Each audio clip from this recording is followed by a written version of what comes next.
Hello again, it is Boxie Enigma here, and hopefully you there. What's going on, YouTube world? What's going on, Twitter world? Whoever's out there watching, hope you're having a great weekend. I am, and the reason I'm here right now actually is kind of interesting. It's kind of cool. First time we're going to be doing this. Hopefully we'll keep this going for a while, but tonight, the WWE World Wrestling Entertainment presents the Elimination Chamber pay-per-view. This is a pay-per-view in recent years has become quite a big deal for the WWE as they continue to try to make the beginning of the year the absolute must-watch for the WWE. You'll notice I have the comfy clothes on. I'm pretty much lounging most of the day. And then I got some friends coming over for a little Elimination Chamber viewing party that I got going on. We'll barbecue a little bit, even though it's February in New York and it's quite cold. Might try to do that. And should be good times. So in looking at the Elimination Chamber pay-per-view, though, this is a concept that I feel like it used to be a throwaway show between the Royal Rumble and WrestleMania, and you really wouldn't, and you'd find out the WrestleMania main events, and then you'd kind of have a preview leading up to it at No Way Out, which used to be the Elimination Chamber. And now, though, I think they've done a great job in building anticipation that, things can still change between the Royal Rumble and WrestleMania, especially with the two chamber matches that will probably impact the title scenarios at WrestleMania. And, they don't have too many matches on here because the two chamber matches obviously will be enough time. I mean, even if they were to end the second the last guy enters the ring, I think it's something like at least 20 minutes. So you assume each one's probably going to go about 30 to 40 minutes. And I'm expecting a lot from the chamber matches. They're probably some of my most fun matches. I love the Rumble. Obviously, I went to the Rumble last 2 years in Atlanta and Boston, respectively. And I think the chamber matches are probably my most fun matches other than the Royal Rumble. Maybe I'm just a mark for countdowns. So let's delve into this pay-per-view here a bit. Right from the top of the card, you got the first chamber match. I'll probably start with the SmackDown chamber match, unless a big return is planned for this one. Then they'll end with it. But I'm pretty sure that excuse me, guys. Obviously, this is a little bit of advice here for you YouTubers out there. Do not film in a room where somebody is doing work right over there. In any event, I digress and I delve back into the Elimination Chamber. The first chamber match is probably going to be the SmackDown event, even though it's for the title, not for the #1 contender spot. I assume it will start things off, unless they have a big return planned. You got Drew McIntyre, who I'm surprised is even in the match, because he hasn't been pushed really at all. Other than Ted DiBiase, I can't see a guy they've done less with. You got Rey Mysterio in there, who I believe going forward is going to feud with Cody Rhodes, so I don't think he'll be winning this one. You got Kane, who I think the bloom's off the rose on the big Kane, push and return, so I can't see him doing it. Got Wade Barrett, who I don't think is really going to be positioned in a title feud at the event. You got Edge, who's the champ going in, and you got a mystery slot now that Dolph Ziggler's fired. Now, could they do a deal where Vicky somehow gets Dolph back and he comes back in the match? Absolutely. But I have a feeling due to Dolph's Twitter comments, unless it was smart bait, in which he got me, he might be done with the WWE, and they gave him a little title run to let him go, which would be, I think, criminal for the WWE to let him go, because Dolph's been absolutely great in these recent months. I think he's only gotten better. He's been like that kind of that modern-day Kurt Hennig. In any event, I feel as if he's not in there, I've heard some rumors going around about Triple H being thrown in the mix. Can't see it happening. I think he's definitely going to be coming back on Raw. I think he's probably going to be feuding with Undertaker or Sheamus, and I can't see him coming back and losing in his, comeback match. Could I see them maybe tossing in Booker T? They might do that for, maybe a little bit, see if he can go on a run. Who knows? But what I could also see them doing is having Alberto Del Rio take that spot if they put this match after the Del Rio-Kofi match and even have Del Rio maybe win the title heading into Mania.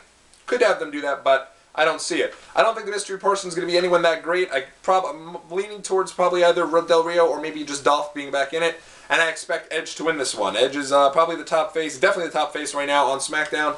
I think they have respect for Edge. I think they want him to go into Mania leading the way. And I think all the other participants here have something either set for Mania or won't have anything that much going on for Mania. So it'll be a good match, but I do think it's going to probably come down to like maybe Edge and Mysterio like it did a couple years back.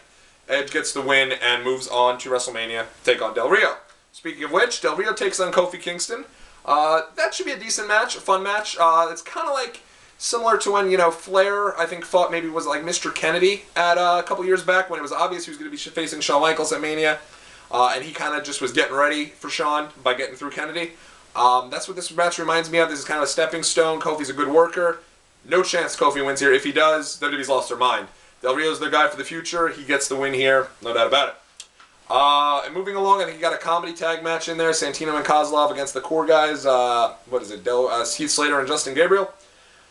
that match is you know, silliness. I hope that we get the belts off Santino and Kozlov going into Mania, because those guys are, to me, just, they shouldn't have the title. And also then I think you can do something fun at Mania where you have maybe Core versus Nexus, maybe do Slater and Gabriel against like Otunga and McGillicuddy. I think you could see something like that. And even though that match is a snooze fest and probably no one will care about it at Mania, at least you're doing Nexus versus Core. Whereas if you put Santino and Kozlov on Mania, it's a 5-minute comedy bonus, who cares, you know? And I don't think they'd even get on there, and I'd like to see the tag straps get on there. So I hope that Gabriel and Slater win the belts tonight. The Kozlov and Santino thing to me is kind of stale, and I'd like to see it end. Moving then right along, it's the world title match, Miz versus Jerry Lawler, and what a diamond in the rough Jerry Lawler has been for the WWE. I mean, really, whoever had the genius idea of throwing him in a match with The Miz at the King of the Ring Raw, and who could have thunk that match was going to be as good as it was? They would have so much great chemistry, and you'd be able to milk this Jerry Lawler thing as a great person for Miz to work with, a great veteran for him to work with, en route to his WrestleMania title defense, because I do believe Miz is going to be the guy to go into Mania with the belt. I think Lawler here, if Lawler's not going to win this match, I could see them maybe going something crazy, but I would see him then losing the belt tomorrow. I can't see him really holding it for a long time, but it sure would be something if Lawler can pull this off. In the end, though, you can't have Miz lose the title to Jerry Lawler. It would ruin the entire reign, in my opinion. I think you got to have Miz go over clean. I think you got to make it a good match.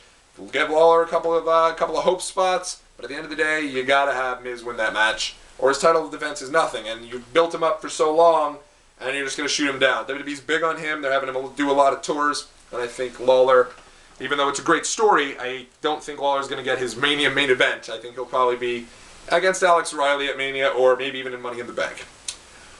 With that being said, moving along to the Raw Elimination Chamber match. This is an interesting match. You got John Cena, Randy Orton, CM Punk, and who else is in there? John Morrison and King Sheamus and R-Truth. R-Truth, I don't even know why he's in the match anymore. I could see him getting eliminated before he gets out. The bloom is, in my opinion, completely off the rose there. WWE's dropped the ball with him. He was probably the most over man in the company for a while with his What's Up thing. Crowd loved that crap. That's another reason I think they could start with this match, actually. Maybe not the other one, because if R-Truth comes out, he gets the crowd amped with that What's Up stuff. But he dropped the ball when he made a mistake about Green Bay. I think they're down on him about that big time. I think on top of that, when they changed his music, it just hasn't been the same. So I don't even know if he's going to get into this match. If he does, I'm sure he's the first guy out of there. Maybe to Sheamus or something like that. Sheamus, another guy who it seems they're not really doing too much with. I'm surprised they seem to be feuding him with Mark Henry. Kind of surprised Mark Henry didn't take R-Truth's space. But I do believe it's going to... I don't think Sheamus is going to take this. It'd be nice to see Hunter come back and get revenge on Sheamus. But again, I think, sorry for repositioning there, I was slightly uncomfortable. Being 6'4" is not all it's cracked up to be, kids. Anyway, so I digress. I'd like to see Hunter come back and revive the feud with Sheamus, but if the idea is Hunter, Taker moving forward, then you go with that instead. What I think it comes down to here is I think Cena takes this. I think you got Orton and CM Punk that cancel each other out. And what I'd like to see here is Morrison and Cena at the end. And Morrison have a couple of really good hope spots. Like maybe he's going to take this and Cena wins. I think Morrison's the only other guy I could see potentially winning this.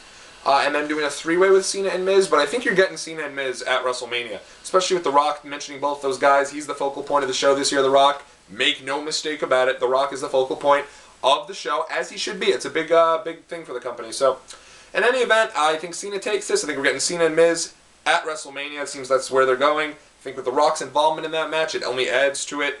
The only other thing I could see happen is if you have maybe, you know, Orton or Punk take that and they go with that as the main event for the title and have Miz work Cena and kind of have it like that match is not for the title, whereas Punk and Orton is then, but I don't think that has as much going into it as Cena and Miz has. I mean, Cena and Miz is about 1.5 years to 2 years of hype. They could play off that old stuff about how Cena, you know, had Miz that feud a couple years back and kind of work with that.